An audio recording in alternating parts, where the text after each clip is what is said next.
Okay, Assalamualaikum warahmatullahi wabarakatuh. Okay, bertemu saya Cikgu Umaira untuk sesi pembelajaran matematik KSSM tingkatan 4.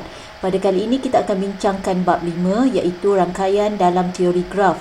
Dalam bab ini anda akan mempelajari subtopik 5.1 iaitu rangkaian. Standard pembelajaran kita pada kali ini adalah untuk mengenal dan melukis subgraf dan pokok. Objektif video pada hari ini adalah untuk memahami tentang subgraf dan pokok. Apakah yang anda faham tentang subgraf?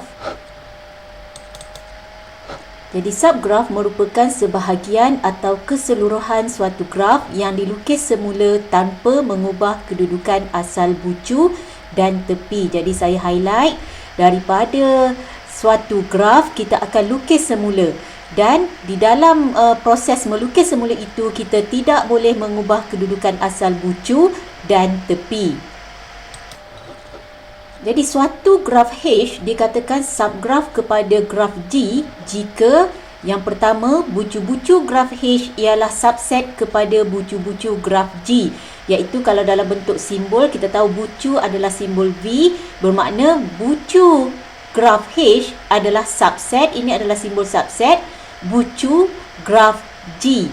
Okey, yang kedua, tepi-tepi graf H ialah subset kepada tepi-tepi graf G, iaitu dalam bentuk simbol EH subset EG.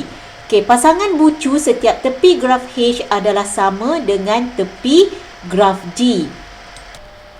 Jadi untuk kita lebih memahami, kita akan lihat contoh di sini. Jadi di sini kita ada graf G dan rajah 1. Jadi kita ingin tentukan adakah rajah 1 adalah subgraf kepada graf G. Jadi kita lihat, okay, yang pertama syarat tadi bucu-bucu graf H ialah subset kepada bucu-bucu graf G. Jadi kita lihat dalam rajah 1 kita nak tentukan adakah rajah 1 adalah subset, adalah subgraf, bukan subset ya, adalah subgraf bagi graf G. Okey, ini persoalan kita.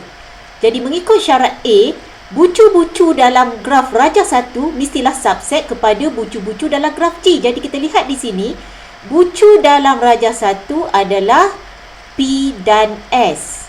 Okey, dan kita dapati dalam graf G kita ada bucu P, Q, R dan S. Jadi ini menunjukkan syarat yang pertama tadi adalah diikuti, iaitu syarat A, iaitu bucu-bucu dalam rajah 1 adalah subset kepada bucu-bucu dalam graf G. Jadi kita lihat pula untuk yang kedua, tepi-tepi graf H ialah subset kepada tepi-tepi graf G. Jadi di sini kita lihat tepi untuk rajah 1 adalah E5. Okey, diberi di sini. Okey, kita lihat dalam graf G kita ada tepi E1 iaitu di sini, E2. Okey, suatu gelung di sini. E3. Okey, E4 dan E5. Jadi syarat B juga dipatuhi. Jadi pasangan bucu-bucu setiap tepi graf H adalah sama dengan tepi graf G. Jadi kita tengok pasangan bucu-bucu. Okey, di sini P dan S tepinya adalah E5. Jadi ianya juga mematuhi untuk syarat C. Jadi kita boleh buat kesimpulan di sini. Okay, rajah 1 adalah subgraf kepada graf G kerana pasangan bucu untuk tepi E5 adalah sama dan mengikut syarat-syarat yang kita bincang sebentar tadi.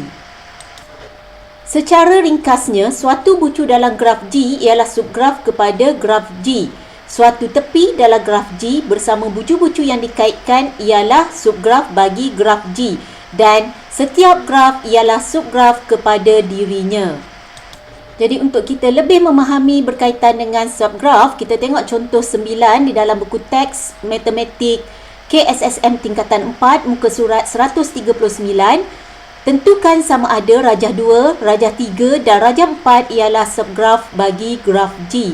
Jadi kita ada graf G, di sini rajah 2, rajah 3 dan rajah 4. Jadi kita akan bincangkan satu persatu. Okey, seperti yang kita lihat definisi tadi, subgraf merupakan sebahagian atau keseluruhan suatu graf yang dilukis semula tanpa mengubah kedudukan asal, bucu dan tepi.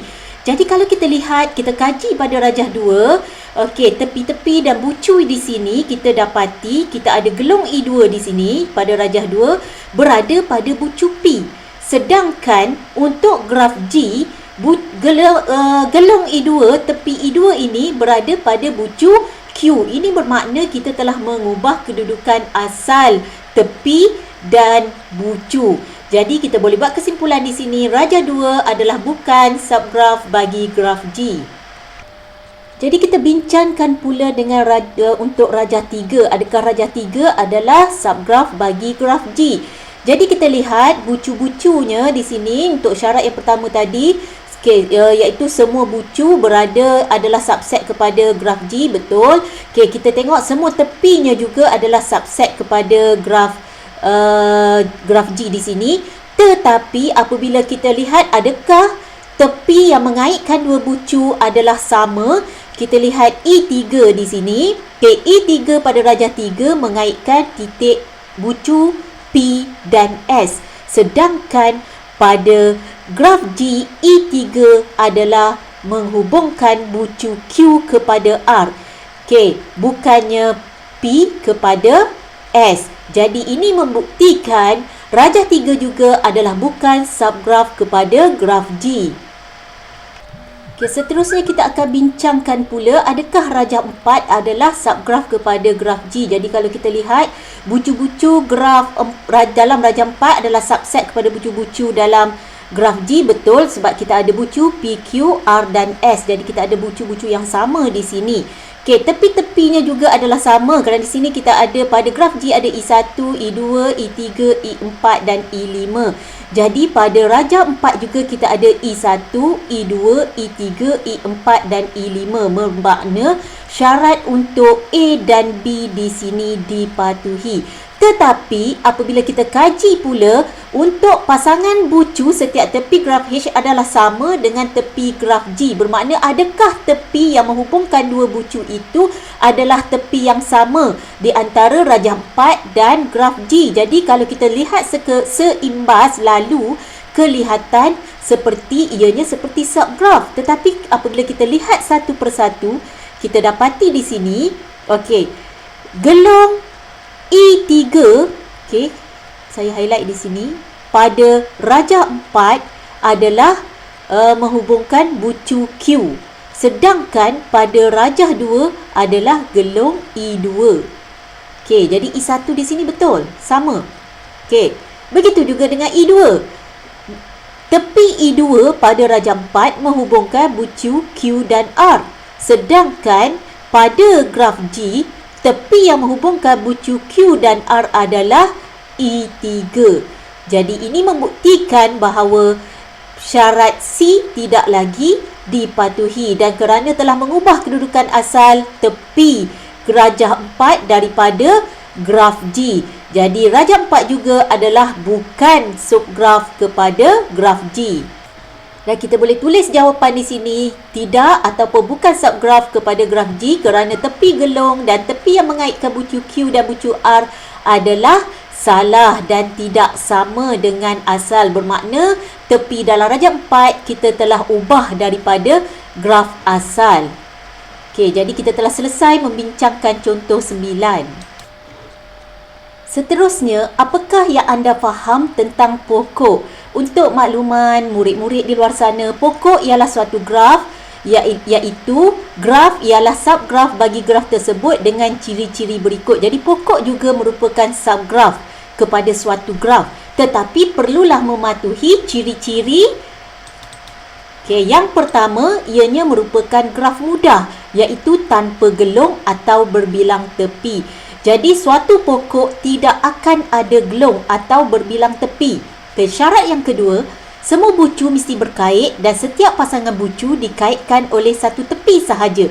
Bermakna sekiranya kita ada dua bucu, okay, seperti ini, cikgu perlihatkan contoh di sini. Katakan kita ada dua bucu, bucu P dan bucu Q, okay, berkait dengan satu tepi sahaja.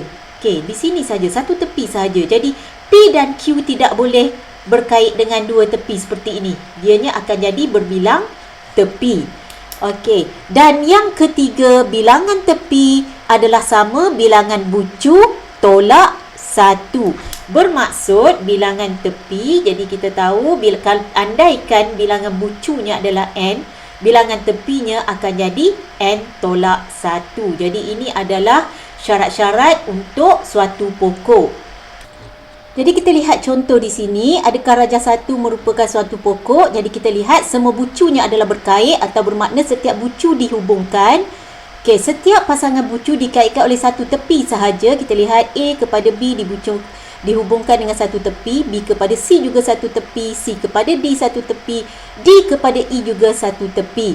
Dan tidak ada gelung atau berbilang tepi seperti syarat-syarat tadi. Dan kita lihat bucunya ada 5, iaitu 1, 2, 3, 4, 5. Okey, tepinya ada 4. Jadi ianya mematuhi syarat yang terakhir tadi, iaitu sekiranya bilangan bucu N, bilangan tepi adalah N tolak 1. Okey, untuk rajah 2 di sini bukan suatu pokok. Kenapa? Kerana kita lihat bucu B dan bucu E boleh dikaitkan dengan dua cara. Sedangkan untuk suatu pokok, setiap bucu hanya dikaitkan dengan satu tepi sahaja. Jadi kita lihat untuk B kepada E, okay, dia ada dua cara. Yang pertama daripada jalan ni. Okay, saya highlightkan di sini supaya murid-murid jelas. Okay, secara terus seperti ini, iaitu dari bucu B kepada bucu E. Yang kedua, B kepada E juga boleh dihubungkan mengikut laluan ini, iaitu B kepada C, C kepada D, D kepada E. Jadi syarat yang kedua tadi juga tidak dipatuhi. Dan apabila kita semak, bilangan bucunya adalah 5, tepinya juga adalah 5. Sedangkan di dalam syarat suatu pokok tadi, sekiranya bucunya adalah N, tepinya adalah N tolak 1. Jadi kalau bucu 5, sepatutnya tepi adalah 4. Jadi rajah 2 bukan suatu pokok. Jadi untuk kita lebih memahami berkaitan suatu pokok, kita lihat contoh 10 di dalam buku teks muka surat 140. Kenal pasti sama ada pokok atau bukan pokok untuk rajah di bawah. Berikan justifikasi anda. Jadi kita lihat untuk A, P, Q, R dan S. Kita lihat untuk adakah rajah A adalah suatu pokok. Apabila kita kaji, daripada P kepada Q boleh dihubungkan kepada P kepada Q. Juga boleh dihubungkan melalui P kepada U kepada T kepada Q. Jadi ini menunjukkan terdapat berbilang tepi untuk menghubungkan P kepada Q. Menunjukkan A adalah bukan pokok. Seterusnya apabila kita semak, bilangan bucunya ada 1, 2, 3, 4, 5, 6. Tepinya ada 1, 2, 3, 4, 5, 6, 7. Sedangkan sepatutnya sekiranya bucu ada 6, tepi sepatutnya ada 5. Jadi kita boleh tulis jawapan A bukan pokok. Selain daripada bucu 6, tepi 7, setiap pasangan bucu dikaitkan dengan pelbagai cara. Okay, apabila kita kaji untuk rajah B, kita lihat bilangan bucunya ada 1, 2, 3, 4, 5, 6. Jadi bucunya ada 6. Bilangan bucu ada 6. Dan kita semak pula bilangan tepi. Sepatutnya sekiranya bilangan bucu ada 6, bilangan tepi mesti ada kurang 1 daripadanya, iaitu 5. Jadi 1, 2, 3, 4, 5. Jadi syarat yang pertama telah dipatuhi. Kemudian kita tengok setiap bucu dikaitkan, ya, dan untuk dua bucu hanya dihubungkan oleh satu tepi sahaja. Jadi ini menunjukkan B adalah suatu pokok. Okey, jadi kita dah tulis jawapan di sini. Seterusnya kita lihat pula C. Untuk C, bucunya ada 1, 2, 3, 4, 5, 6. Tepinya ada 1, 2, 3, 4, 5. Jadi syarat itu dipatuhi. Dan apabila kita lihat setiap bucu dikaitkan oleh satu tepi sahaja. Jadi ini bermakna C juga adalah suatu pokok. Untuk rajah D, Okey, kita lihat bilangan bucunya ada 1, 2, 3, 4, 5 dan 6. Bucunya ada 6, tepinya 1, 2, 3, 4. Jadi kita dapati syarat itu juga tidak dipatuhi. Jadi kita boleh buat kesimpulan D bukan suatu pokok.